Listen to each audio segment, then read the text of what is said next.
주제는 노화는 질병이다. 노화라고 하는 것은 기본적으로 자연적으로 나이 들면 늙는 거야. 그래서 이러이런 내가 안고 있는 증상이나 질병은 어쩔 수 없는 거다라고 보통 생각해 왔고, 현대의학계도 아직까지도 그렇게 생각하고 주장하는 분들이 과반을 넘습니다. 그래서 새로운 지금 연구와 그 다음에 이런 많은 것들이 나오고 있는데, 하버드 의과대학의 노화의학 연구소의 데이비드 싱클레어, 이분이 이제 팀장인데, 이분의 사부 그 레나드 구아른테 이런 분들하고 저희 같이 이제 학술을 했고, 저는 이제 미국 제약회사에서 상당히 오랫동안 특히 항암제 그리고 희귀한 질병을 하는 걸 연구하는 파트에서 상당 기간 제가 연구를 하고, 또 이제 그걸 마케팅하기 위해서 한국에 다시 들어왔고, 그런 세월을 제가 인생 전반부를 보냈습니다. 그래서 한 30년 가까이는 주로 이런 화학 합성 의약품을 개발하는데 주로 제가 공부를 했고, 이제 그 이후에 이제 계기에 의해서 천연 식물을 이용한 의약품에 버금가는 이런 물질들을 연구하는데 나머지 시간, 그래서 이 시간 현재로 보면 어느덧 반세기 50년을 넘어서 연구를 해오고 있습니다. 근데 아직도 모르는 게 많고 배워야 될 게 많아요. 그래서 여러분들하고 같이 이런 재밌는 분야를 같이 연구를 하고 싶습니다. 그래서 노화는 질병이다라는 이제 제목인데, 제품을 이해하려면 굉장히 중요한 배경을 몇 가지를 조금 힘들더라도 아셔야 돼요. 그래서 그 몇 가지만 제가 배경 설명을 하려고 합니다.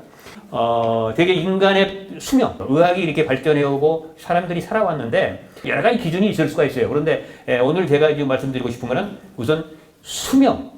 조선시대 왕들이 27분이 계셨는데 평균 나이가 42세였어요. 조선시대의 왕이라고 하면 힘과 모든 게 다 갖고 있는 거죠. 그러면 왜 이렇게 짧게 살았지? 왕들이라 그랬구나. 생활이 문란했구나. 뭐 이렇게 생각할 수도 있지만, 그러나 상대적으로 우리 일반 백성들의 평균 수명은 사실은 30세 중반 정도밖에 안 됐어요. 정확한 기록은 없지만 여러 가지 이제 사료를 가지고 과학자들이 분석해낸 거예요. 참고로 이제 얘기가 나왔지 말하는데, 제가 오늘 말씀드리는 저의 강의의 내용은 대부분이 Science, Cell, Nature, 세계 수만 개의 저널들이 있어요. 그 저널들에서 발표돼서 인정을 받은 대부분의 데이터나 결과를 기본으로 해서 여러분들에게 말씀을 드리는 거예요. 그냥 간단하게 말씀드려서 2000년 전에 평균 20대를 살았을 거다. 그래서 세계가 10대에 벌써 왕에 오르고 리더가 되고, 알렉산더 대왕이라든가 30몇 살에 죽었어요. 아주 대단한 업적을 남기고, 그리고 진시황도 여러분 잘 아시지만 한국 나이로 50을 못 넘겼어요. 49살에 요절을 했어요. 그러나 그 당시 나이로는 굉장히 오래 산 겁니다. 20대, 30대 평균 수명이. 물론 이제 재밌는 데이터는 이런 것도 있어요. 조선시대의 그 사료에 의하면 왕들의 나이가 그렇고 일반 평민들의 나이는 그런데, 물론 이제 영조는 83세까지 살아셨어요. 그 중에 평균은 그렇게 살았지만 오래 산 분들이 기록에 의하니까 왕을 모시는 내신은 대부분이 70을 넘었어요. 근데 이제 그게 동양의 우리 기록인데, 영국의 한 과학자가 또 어떤 이유로 내시화하는 거 3,500명들, 근데 그걸 조사했더니 놀랍게도 평균 같은 시대에 샀던 사람들보다도 10년에서 15년을 더 오래 사는 거예요. 그게 놀라운 것은 내시들 중에서도 아주 어렸을 때 내시화한 사람들은 더 오래 사는 거야. 이제 이런 것들이 현재 과학계에서는 많은 연구를 하고 있어요. 물론 가장 큰 주류의 의학은 생식 기간이나, 쉽게 얘기하면 여성들 중에 생리를 가장 늦게까지 하신 분이 오래 사세요. 그게 통계적으로 그런 거예요. 과학계는 이게 왜 그러느냐, 그런 현상을 연구를 하고 있는데. 자, 그러면 사람은 태어나면 생로병사, 이거는 뭐 우리가 피해갈 수 없는 거죠. 하나의 일생인데, 유엔에서 나온 데이터입니다. 왼쪽 축은 제위가 80세 평균, 여기는 30살이에요. 여기가 40살. 그래서 여기는 1500년도 15세기 뭐예요? 임진왜란 이때 이래가지고 이전으로. 그래서 지금 현재 2015년도 기준으로 제일 장수하는 국가가 일본입니다. 그리고 놀랍게도 사우스 코리아 남한입니다. 그리고 영국, 그리고 이제 세계 평균 인도, 에티오피아, 사우스 아프리카 이렇게 돼 있어요. 근데 이제 불행하게도 우리나라는 데이터가 별로 없어요. 이게 영국은 이렇게 몇백 년 데이터가 있는데 미국이라고 해서 별건 안 해요. 미국도 뭐 역사가 오래 깊지 않기 때문에. 미국은 참고로 1900년도에 평균 수명이 47세였다가 2000년도에 80세로 거의 배 가까이 뛰었습니다. 여기 보시면 우리 인류는 조상들은 사실 거의 1900년 가까이 현대의학이 본격적으로 꽃을 피우기 시작하던 1870년대까지는 전 세계의 평균 수명은 40세를 왔다 갔다 했다는 거예요. 또 70년대 초반에 1년에 최소한 2번, 3번은 회갑잔치에 제가 갔어요. 근데 지금 회갑잔치 하시는 분 계세요? 회갑이라는 아마 단어도 사라져버릴 것 같아요. 이렇게 놀랍게도 인류의 평균 수명이 100년, 150년 사이에 이렇게 급격하게 증가한데 크게 공헌한 게 뭘까요? 물, 또 아동사망. 환경이 제일 중요한데 그 중에서도 물을 가장. 그래서 프랑스 같은 경우는 지하수가 엄청 잘 돼 있는 거죠. 그리고 사실은 로마도 마찬가지예요. 로마도 물을 치수를 잘했어요. 중국도 마찬가지입니다. 중국도 2000년 전에 그 유명한 그 뭐 왕이 있는 지부터 하여튼 좋은 시절에 살았던 그때는 치수를 잘하는 분들이. 그러니까 깨끗한 물을 사람들한테 공부한 거죠, 국민들한테. 사실은 결정적인 것은 의학이 크게 결정을 많이 했죠. 전염병, 난치병, 콜레라라든가 천연두, 심지어는 나병, 그런 불치성, 난치성 약들은 지금 다 줘야 됩니다. 그래서 현대의학이 이렇게 공헌을 한 것은 그럼 우리가 그걸 인정해 줘야 돼요. 그럼에도 불구하고 한번 현실을 돌아봅시다. 이거는 이제 몇 년 전에 제가 이제 스크랩 해놓은 건데 자식에게도 침이 된다고. 왜? 나이 들어서 아프니까. 그때 아주 굉장히 사건이 있었는데 뇌암에 걸린 아들이 죽였어요. 근데 알고 보니까 굉장히 착한 아이야. 그런데 평범해. 나이 들어서 아파는 이렇게 힘든 거예요. 그리고 한국의 암 환자들은 더 불행하게 마무리를 한다는 거예요. 의학이 이렇게 발전하고 했음에도 불구하고. 그래서 통계를 보니까 한국 사람들의 평균 죽기 전에 최하 5년에서 15년 동안은 앓다가 죽는다는 거예요. 병치레를 하다 죽는다는 거예요. 문제는 여기에 있는 거예요. 그러면 현재도 문제가 있는데 100세 시대가 눈앞에 있어요. 재앙입니까? 축복입니까? 현재 특별한 게 없으면 어차피 그건 재앙이 되는 거예요. 지금도 10년에서 15년 앓다가 죽는데 20년을 더 오래 살면 30년 동안 앓다 죽어야 돼요. 특별한 대책이 없으니.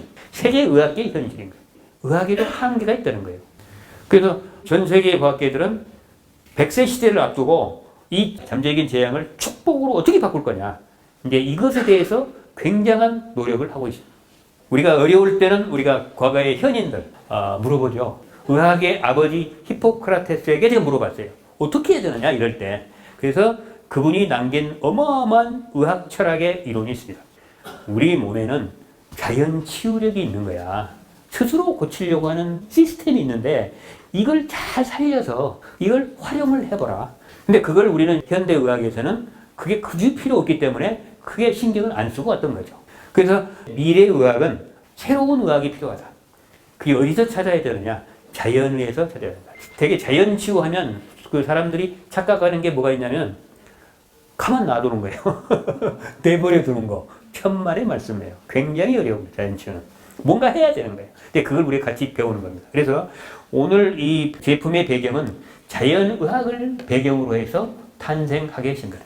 자연의학이라고 하는 거는 우리 인체에 내재된 자연치유력을 살려서 단순히 증상을 억제하는 게 아니라 원인 치료에 중점을 두고 질병을 예방하고 건강을 유지한다는 거예요. 다시 말해서 현대의학은 원인보다는 증상을 완화하는데 되게 목적을 두고 있어요.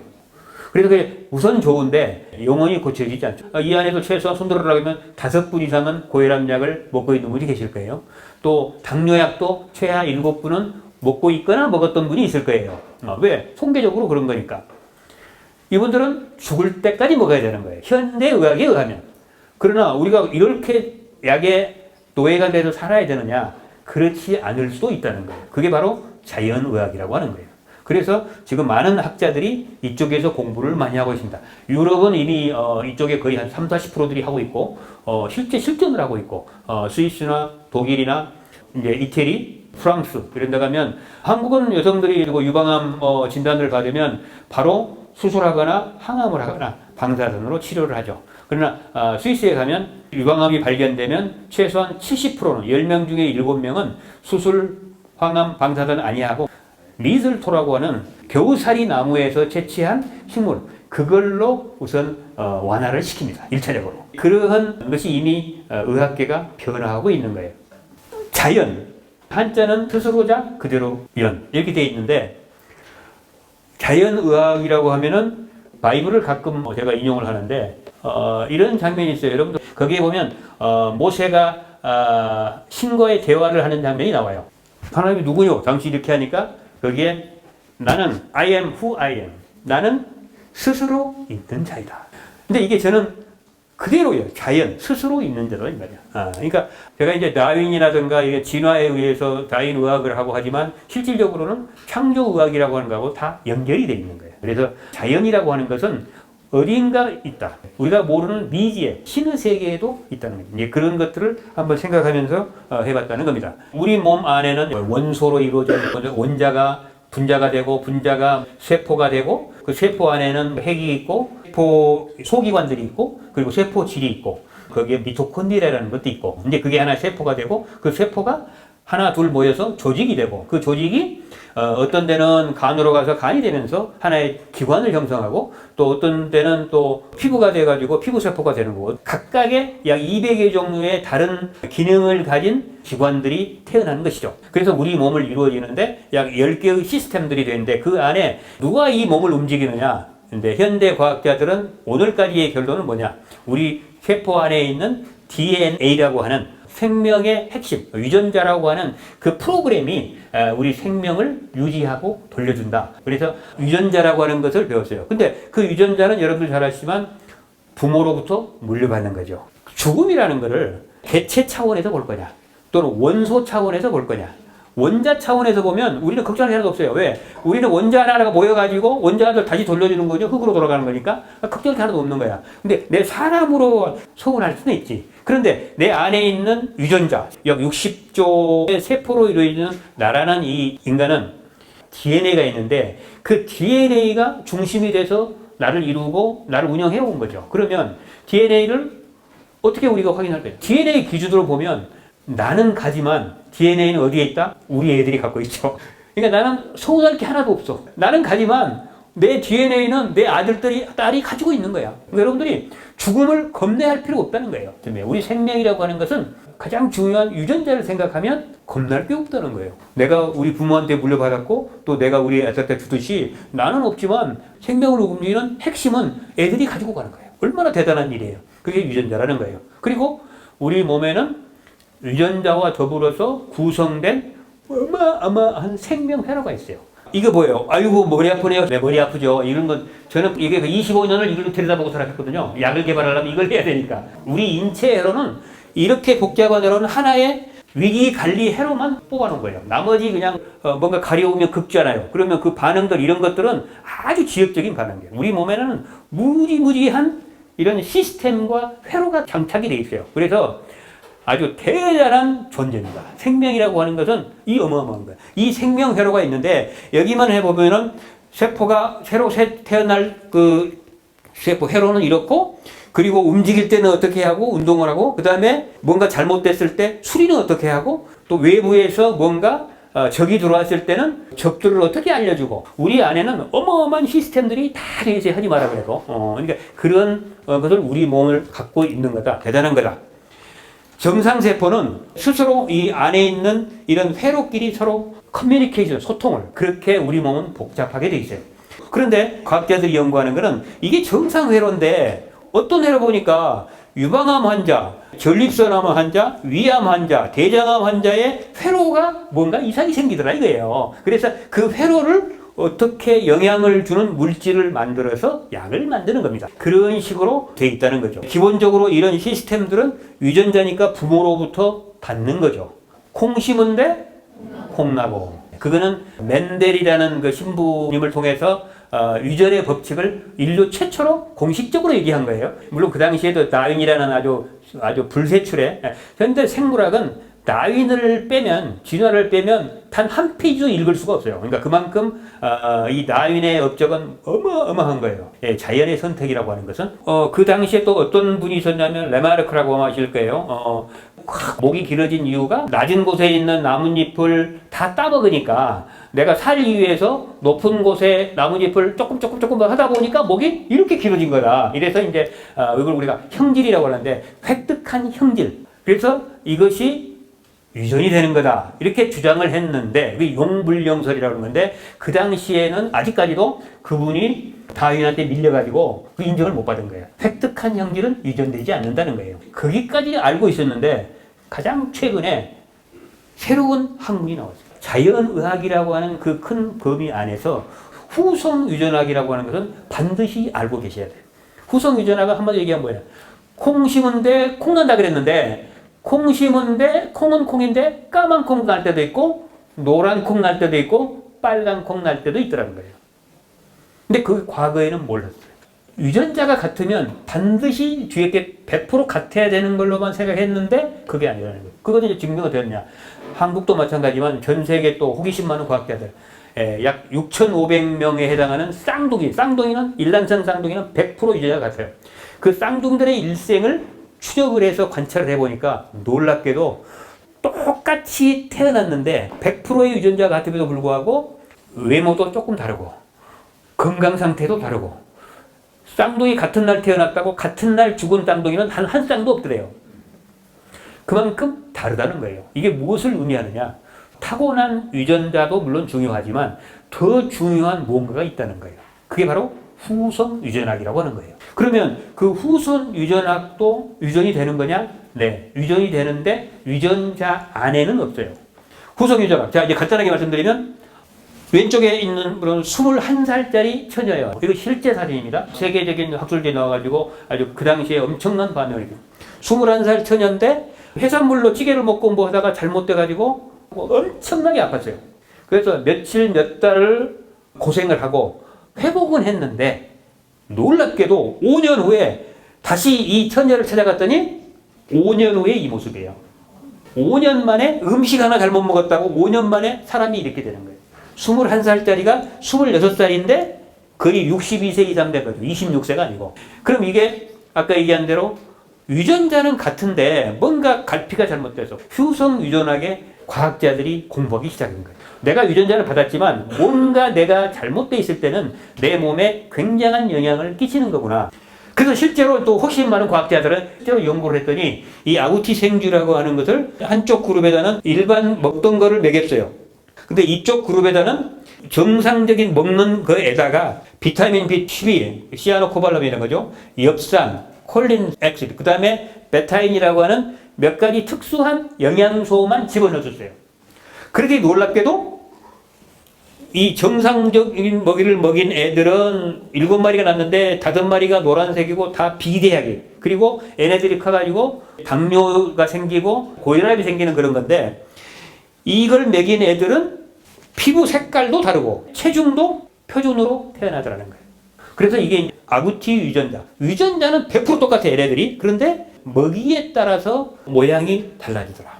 이게 바로 후성 유전학의 핵심적인 실험입니다. 또 하나 이제 그 쇼킹한 거는 2차 대전 때 그 히틀러가 유럽을 점령하고 있을 때 1944년도 우리나라도 참 어려울 때죠. 그때 겨울에 쫓겨나면서 음식이 부족해가지고 네덜란드 사람들을 하루에 2,000kg를 먹여야 되는데 하루 500kcal 그 식량을 제한해서 공급을 합니다. 그게 한 6개월 정도밖에 안 됐어요, 기간이. 그런데 그 기간에 아이를 갖고 태어났던 애들이 전부 나중에 보니까 왜소하고 부종, 빈혈, 당뇨, 우울증들이 나오더라는 거예요. 그때 엄마가 못 먹고 태어난 애들. 그 놀라운 사실은 이 시기에 정확하게 네덜란드의 그 유명한 오드리 헵번이 그 당시에 어린 그 상태로 그때 6개월 정도, 7개월 못 먹었어요. 근데 오드리 헵번이 결혼을 하고 아이를 가졌는데 애들이 똑같이 어마어마한 부자인데도 불구하고. 그리고 놀라운 사실은 그 애들이 또 애를 낳았으니까 오드리 헵번의 손자를 낳았는데 그 애들도 애들이 빈약하고 병약하게 태어나더라는 거예요. 유전자는 같은 유전자인데. 그래서 이게 대표적인 후성 유전자의 교란으로 인해서 우리 인간의 사람의 건강에 이러한 영향을 미친다는 것이 나온 거죠. 뭐 유전자 그림인데 이게 너무 복잡하니까 이렇게 생겼다 하는 거고, 가장 중요한 거는 유전자는 여기 안에 들어가 있는 이 더블 헬릭스로 되어 있는 게 이 안에 유전자인데, 여기 히스톤이라고 하는 단백질에 실패에 감겨가지고 이렇게 되어 있어. 근데 이 실패에 감겨 있는데 각 유전자에 두 가지가 있는데, 메칠레이션, 메칠기라는 게 떨어졌다 붙였다 이렇게 하면서 후성 유전학의 스위치가 켜지고 꺼지고 이런 시스템이에요. 이 히스톤에도 아세틸이 되고 아세틸이 떨어지고 뭐 이런 거. 그러니까 기본 유전자는 똑같은데, 염기서열은 똑같은데. 그래서 이제 이런 것을 연구하는 학문이 후성 유전학이라고 하는 거예요. 상당한 발전이 있어요. 여기에 의해서 새로운 항암제도 나오고 이미 시작들이 나오기 시작했어요. 자, 근데 문제는 어떤 사람은 100살 되도록 마라톤도 하는 분도 계시고, 이분 유명한 분이에요. 파우자싱. 캐나다에서 그 마라톤 대회에서 나왔던 분. 이 실제예요, 이분은. 그리고 이분은 또 미국에서 최장수, 존 암베터라고 부부인데, 남편은 102세, 부인은 98세. 이 부부가 81년을 살았더만요, 같이. 80세 모델도 이런 모델도 있고, 사람마다 다르죠. 유전자가 같음에도 불구하고 어떻게 우리가 건강을 다르다는 거예요. 이건 이제 저희 개인 집안인데, 어머님이 2013년도에 백수연입니다. 102살을 사셨는데, 사실 이제 어머님이 저의 유일한 실험 도구였어요. 84세 때 돌아가실 분을 제가 공부한 대체의학, 우성유전학 이런 것들을 통해서 2주 만에 돌아가시겠다고 한 분을 병원에서 모시고 나와가지고 18년을 더 건강하게 사셨어요. 자, 그러면 이제 과학계들은 뭐 실험을 해봤더니, 이거 유명한 이건 다 노벨상 받은 사람들의 작품들이에요. 선충을 조작을 했더니 인간으로 따지면 거의 4배. 선충이 예를 들어서 그러니까 2주에 죽는데 84일을 산 선충이 있고, 이게 다 유전자를 조작해가지고 이제 이런 실험을 해요. 놀라운 거. 1997년도에 과렌티, 제인지 스타디 그룹들인데, 여기에 장수 유전자를 발견했어요. 그 현재까지는 약 전체 25가지 중에서 시리투인이라고 하는 1부터 7번까지의 장수 유전자가 있어요. 이 장수 유전자가 우리 인체에서 어떤 역할을 하는지 그동안에 계속 연구해왔고 지금도 연구하고 있어요. 이거는 이제 아까 얘기한 싱클레어 박사의 그 프로젝트 팀들의 주 연구입니다. 뭐 스위스나 독일의 막스 플랑크 연구소에서 공동 연구를 하고 있어요. 근데 문제는 이제 한마디로 개념이 이런 거예요. 이 장수 유전자가 단순히 장수 이게 관련되어 있는 것만은 아니고 모든 질병을 악화시키거나 예방하는 데 관련이 되어 있더라는 거예요. 생명의 가장 중요한 위기 관리 회로, 가장 중요한 생명 회로에 직접 간접적으로 얘네들이 관장을 한다는 거예요.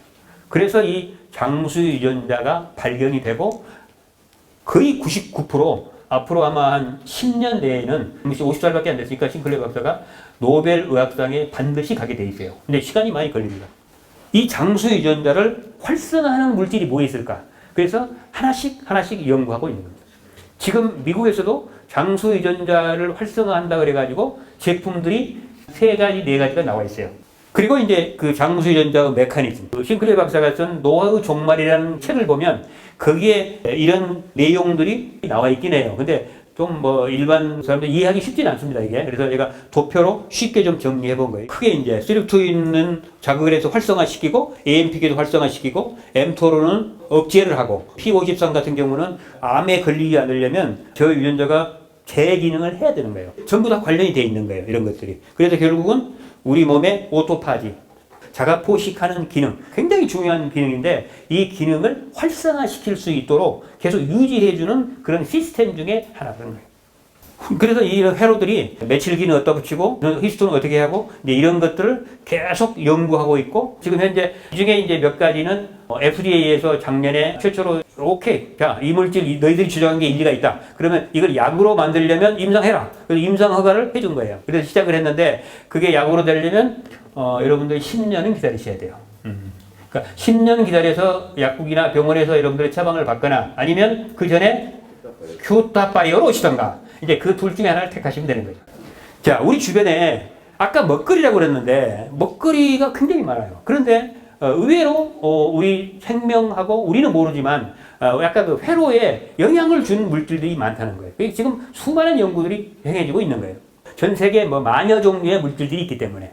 근데 그 중에서 저는 이제 특히 많이 했던 거는 암과 관련된 물질들을 많이 했어요, 사실은. 그래서 항암제하고의 비슷한 성격을 갖고 있는 식물들, 뭐 녹차부터 딸기, 베리, 오렌지, 자몽, 뭐 레몬, 사과 이렇게 뭐 우리가 다 알고 있는 거예요. 평소에 먹고 있는 거예요. 거기에 메주도 있고 인삼도 있고 다 있는데, 근데 이런 것들이 어떻게 우리 몸에서 작용을 하고 어떻게 먹어야 되느냐, 이제 이런 걸 연구하고 있는 건데, 미국에서 가장 큰 항암 연구소 중에 하나인 그 연구소에서 실제로 비교를 해본 거예요. 그래서 비타민, 강황, 그리고 녹차, 뭐 라벤더, 뭐 이런 식으로 해가지고 쭈르륵 해보니까 놀랍게도 어떤 그 식물은 현재 팔리고 있는 항암제보다 더 효과가 좋더라는 거예요.